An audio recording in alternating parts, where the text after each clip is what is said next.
Okay, what is up, guys? Welcome back to the channel. It's been a minute and a half. I will be honest, it has been a while since we've done a couple of videos for you guys, and yeah, not exactly my proudest moment, but there have been some massive changes here on the Walker Wargame front. And starting off with the first the first video back in a while, we're just going to be talking about Double Bell.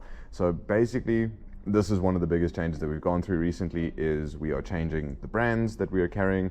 So as I'm pretty sure by now, it's not exactly the biggest secret out there that G&G is not going to be one of our main brands anymore. We are still going to be carrying spares, absolutely, but the guns and, you know, the sort of accessories and that sort of stuff from G&G, not so much. Double Bell, however, being one of our main brands, taking over, as well as Classic Army and a couple of others, but we'll get into those in future videos. And obviously, again, the whole thing with Double Bell is I'm not going to be going over any specific gun as such, but I'm going to be talking about the brand in general, just giving you guys an idea, because yes, we have seen the comments, we have seen the questions and all of that on our social media as to what Double Bell is actually like. Why are they so cheap? Is there something wrong with them? Are they inferior? And I'm here to answer all those questions for you guys. So like I said, I'm not going to be diving into any specific weapon as such from Double Bell just yet. We will, absolutely, but those are going to be coming in coming videos, so don't stress too much about that. So jumping straight in. So Double Bell is not exactly a new company. That's the thing. So essentially Double Bell has been around for a good couple of years already, but they've been making guns for other companies. So in other words, OEM products. In other words, they manufacture the guns for other brands that you guys know and have used in the past. And sometimes, often, those brands aren't even available in the country. So, because as we all know, South Africa gets the sort of short end of the stick when it comes to airsoft, which is unfortunate, but true.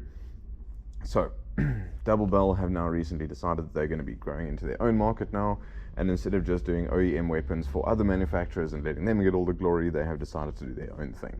Now, one of the biggest questions that we get asked about the whole Double Bell range is just basically what you're seeing here in front of me, more or less, like right here. This is not the full range. Trust me, their range is huge. It's incredibly diverse, and they've got some really awesome weapons, which hopefully we will be bringing to you guys in the future. But for now, this is what we've got. Now, the main question behind Double Bell is, why are they so cheap? So ultimately, this is just a business model, essentially. You know, at the end of the day, to be competitive, you need to be able to be cheaper than everyone else and more affordable. And since airsoft is by far one of the most expensive sports to start out in this country, it sort of goes hand in hand that these are affordable, and it's the perfect time. And to be honest with you, some of these weapons are, okay, they're all actually pretty damn incredible, but every single one's quite unique in its own way. And as you can see, they do have like some special editions, like the SPR, the 416, which is just incredible, the skeletonized M4s, the Tanker, you know, the various different Gucci AKs that normally you would not be able to get stock standard from the factory. You would need to build these yourself, which of course then requires more funding, more time, more effort, whereas now you can just buy them straight off the shelf. The reason why they're so cheap is not necessarily got anything to do with the build quality issues or anything like that, because most of them are all full metal, that sort of thing. So yes, you do get polymer versions, you do get cheaper versions, or should we say lower level versions, absolutely. But the reason why they're so cheap is, number one, there's no MOSFETs and ETUs in these weapons. They're very straightforward. They do have an electronics sort of series as such, where they do use ETUs and MOSFETs and that sort of thing, but those are obviously slightly higher level weapons than these. But generally speaking, across the board, all their weapons are running standard analog triggers, which is what we've been using for the last decade and a bit. So they have been around for a while. It's nothing new. And given the more modern airsoft era that we're in now, ETUs and MOSFETs are pretty much all the rave, but it's not the be-all and end-all of airsoft. And it's not the be-all and end-all of what makes these replicas so damn awesome. Yes, they're a bit faster. Yes, you get battery protection and, you know, programmable fire modes and that sort of thing, which is something that you're not going to be getting on these. However, all of these weapons are compatible with pair and drop-in MOSFETs and that sort of stuff, so anything aftermarket you can put it in. They're still using standard version 2, version 3, etc. gearboxes, so upgrade parts, spares, that sort of stuff, all readily available. The build quality, however, is where they really stand out. Even though they're cheap and they're affordable and they're a lot cheaper than most other weapons in the same sort of line, their build quality is out of this world. Like, for example, just quickly on the Pit Viper, which I am going to be bringing a review for you guys pretty damn soon. Very close to the real one, super crisp, everything is nice and smooth, awesome little trigger pull. They're just so well made. I do not understand how, and I don't think anyone actually truly understands how they can build something with such a good quality and bring it in at such a good price. Not to mention all their AEGs, okay, well, I'm going to say all, but not all of them, but majority of them. Let's just say majority of their AEGs all come out stock standard from the factory with CNC piston heads and CNC air nozzles. This is something that you never ever see unless you're buying a really upmarket sort of weapon, or upmarket replica, should I say. Then you're going to be paying a good couple of extra thousands on top of the prices that you would normally for the gun to get those parts. But 9 times out of 10, this is something that it's an upgrade part that's available aftermarket, which therefore then means that you still have to pay for labor. Depending on who your tech is, it's going to do it for you, unless of course you've got a homie that'll do it for you who swears he knows better. Go for it. But these are all things that you normally have to put in yourself. Whereas Double Bell comes out with them from the factory, direct, pre-installed, ready to go.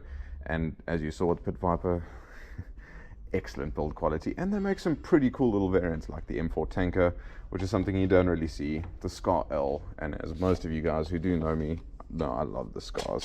They're just awesome, and as you can hear, that build quality is out of this world. Okay, the Scar L is a bit of an oxymoron, but it's still a Scar, so it's still pretty cool, but excellent build quality regardless.